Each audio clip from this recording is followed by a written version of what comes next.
A equipe fez um jogo hoje melhor do que ano passado. Aquele jogo onde o primeiro tempo estava 3-0 e acabou ficando 3-2. Hoje jogamos melhor que aquele jogo.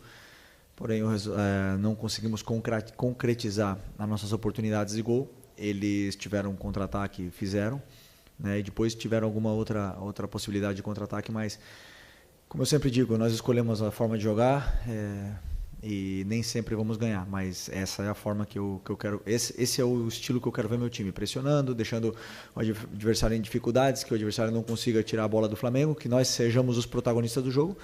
Depois dependeremos, né, da bola entrar muitas vezes ou não, ou desses detalhes que são micro, mas que, claro que temos muitas coisas para corrigir, como todos os jogos. Felipe, boa noite. Emanuele Ribeiro, do GE. Globo. Como você disse, o Flamengo dominou, criou mais chances, poderia ter saído com a vitória hoje aqui, mas também do outro lado tinha um adversário que montou uma estratégia que foi para buscar esse ponto também. O Inter tirou o Flamengo do conforto ali, claro que em alguns temos momentos do primeiro tempo, principalmente com a como marcação, né? E a gente viu o Flamengo sentindo a falta desse jogador de criação no meio campo. O Arrascaeta, como você disse, o Flamengo lesionado, o Gerson também não pôde vir para o jogo hoje, que é um jogador que poderia dar mais força física para o Flamengo ali pelo lado.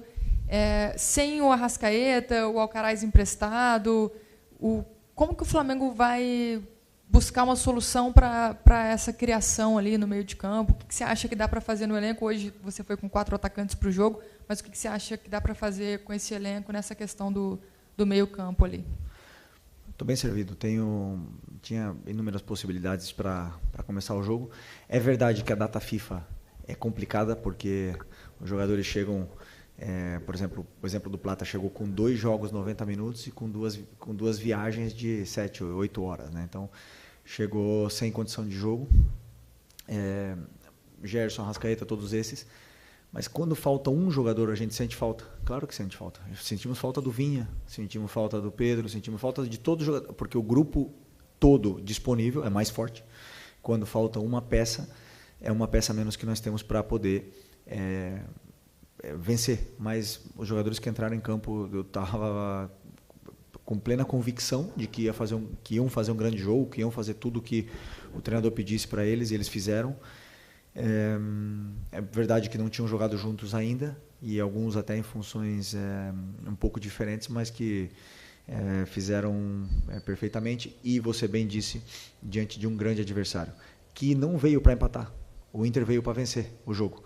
E veio para tentar tirar a bola do Flamengo e ser protagonista e sair jogando, mas não conseguiram. E a gente conseguiu colocar o Inter defendendo em bloco baixo, na área deles, e ter que se fechar. Isso é mérito do jogo de hoje, desses jogadores. Tivemos a chance de fazer, não fizemos, porém, o futebol é assim mesmo. E sobre a criação, como eu falei, tem outras formas de conseguir fazer o time ter essa criação. Aliás, hoje não foi um problema, porque criamos chances de gol. Felipe, Raíza Simplício aqui da Gol Brasil e da revista Placar. Você falou sobre o Flamengo ter criado, realmente criou várias oportunidades hoje, acabou não conseguindo fazer os gols. Você citou também algumas coisas que tem que melhorar e etc. Essa questão da pontaria seria algo que o Flamengo precisa melhorar? Durante o Campeonato Carioca também o Flamengo teve muito volume de jogo e em alguns jogos, né, não conseguiu converter. E rapidinho, Rodrigo, não me mata, mas é só para... entender se você conta com o Pedro já nesse mês de abril, no final do mês, por exemplo, como é que está essa situação? Que dia é hoje? Março ou abril? Nós estamos... 29 de março. 29 de março? Não, sim. Pedro, contamos com o Pedro em abril. Se nada acontecer fora do previsto, né, porque ele está na fase aí final da recuperação dele, esperamos ter o Pedro em campo ainda em abril. E sobre a pontaria, assim... obviamente que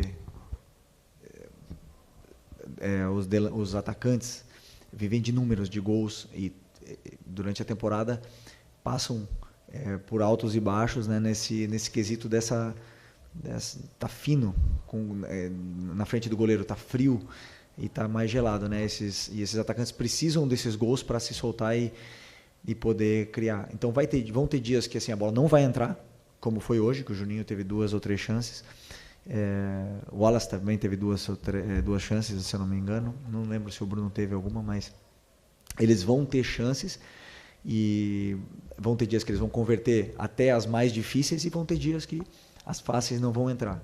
Isso é totalmente do futebol. E claro que depois os números, cada atacante tem o seu. Tem atacante que acaba o ano com 50 gols e tem atacante que acaba o ano com 12, ou com 10 ou com 5.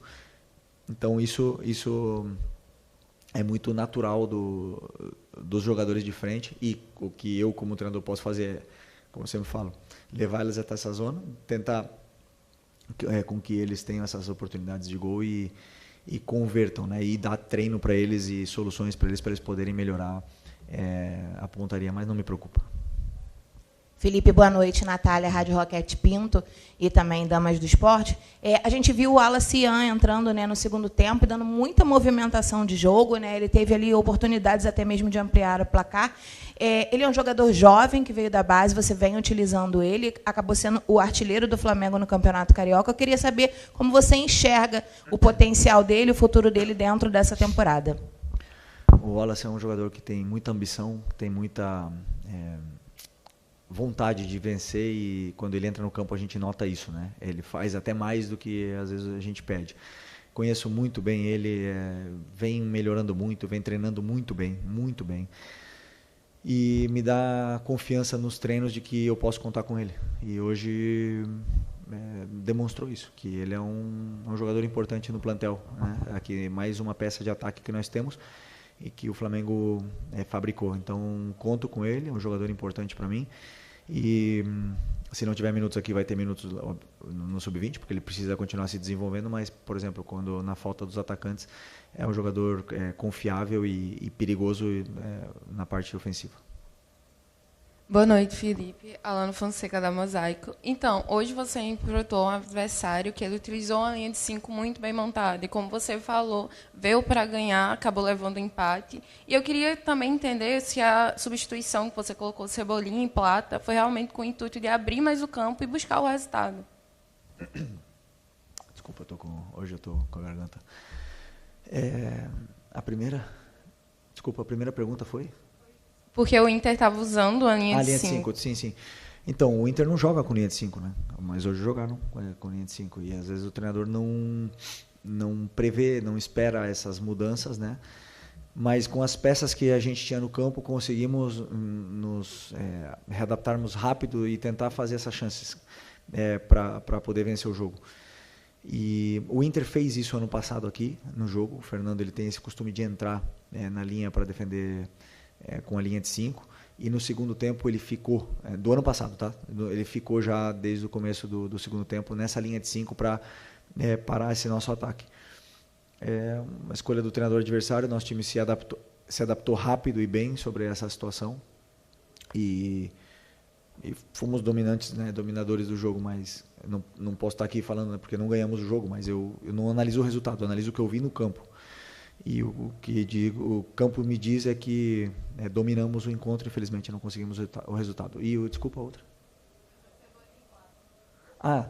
Não, então tentei colocar jogadores que também estão muito bem, estão treinando com o Cebolinha treinou a semana inteira, treinou bem.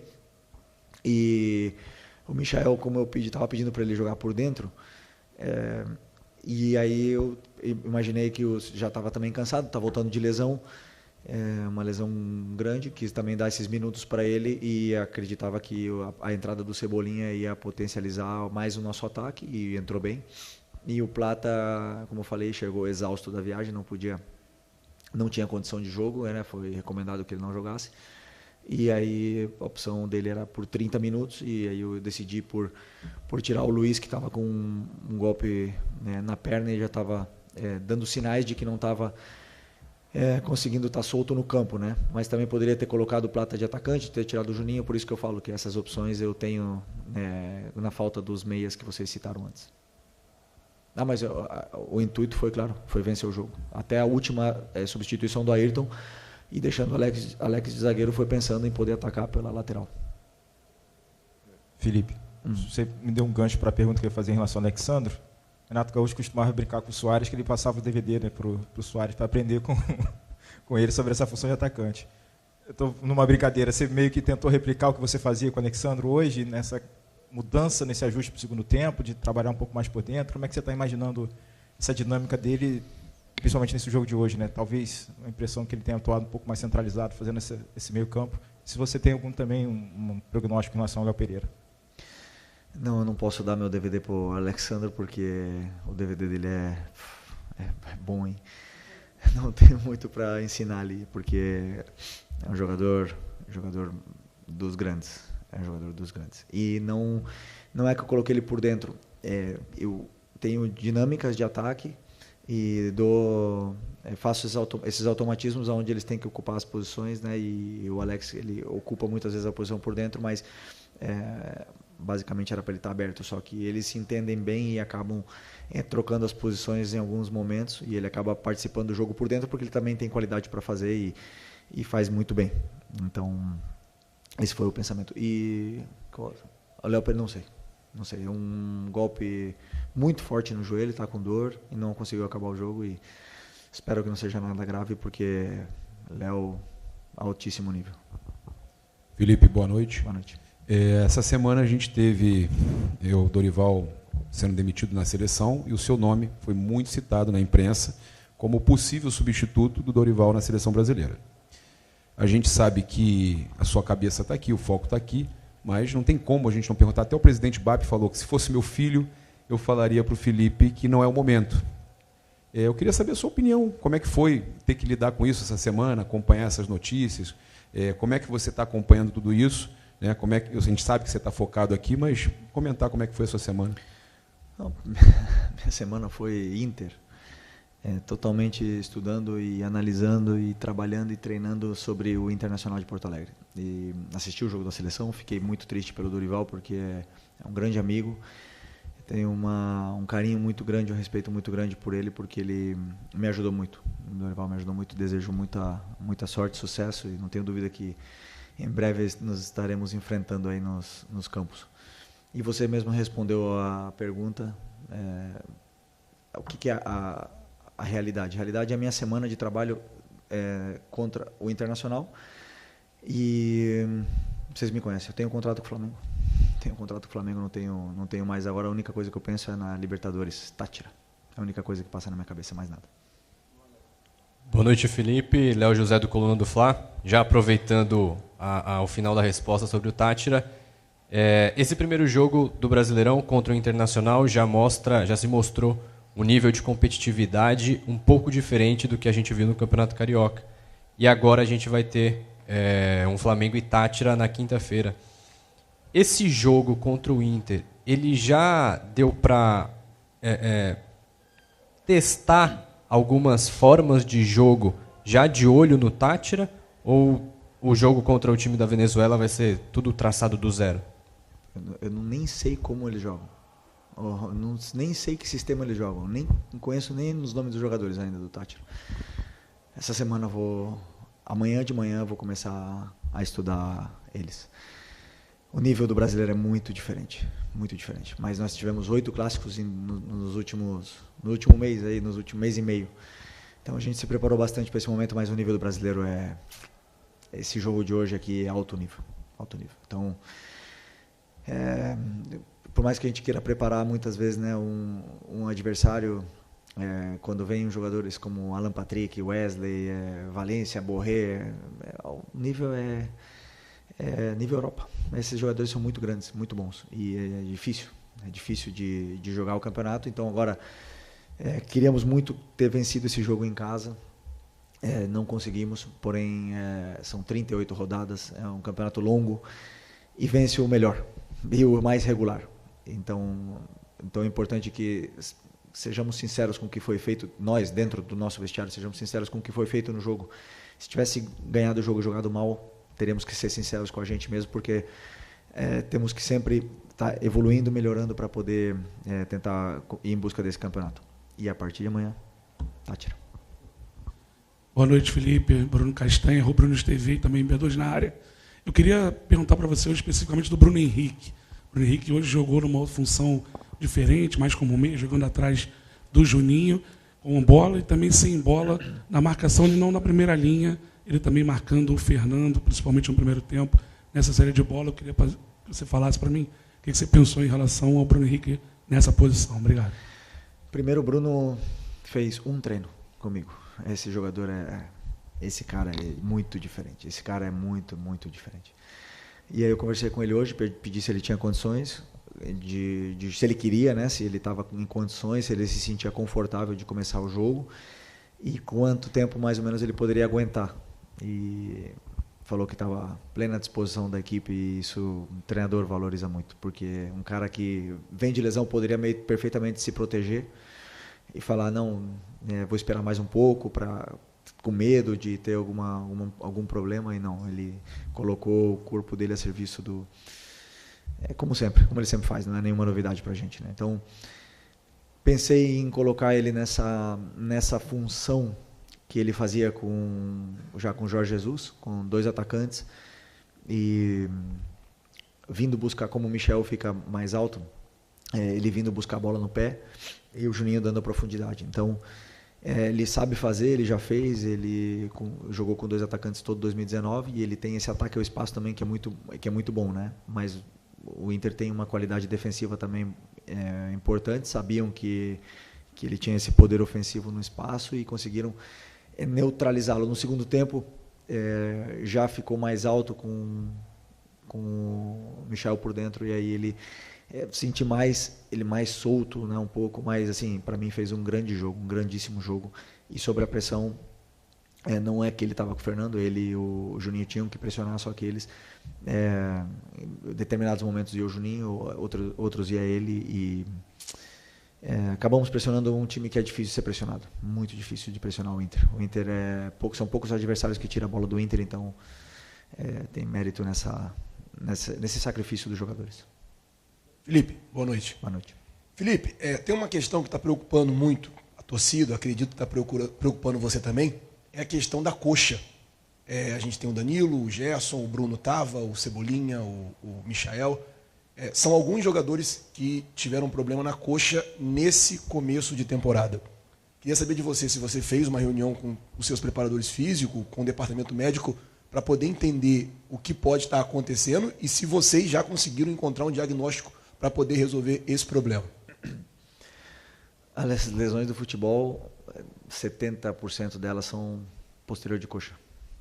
É a maioria, porque o modelo de jogo pede pressionar, a sprint, pede voltar para marcar, a sprint, pede para se desmarcar no espaço, a sprint, e o músculo que mais solicita é esse.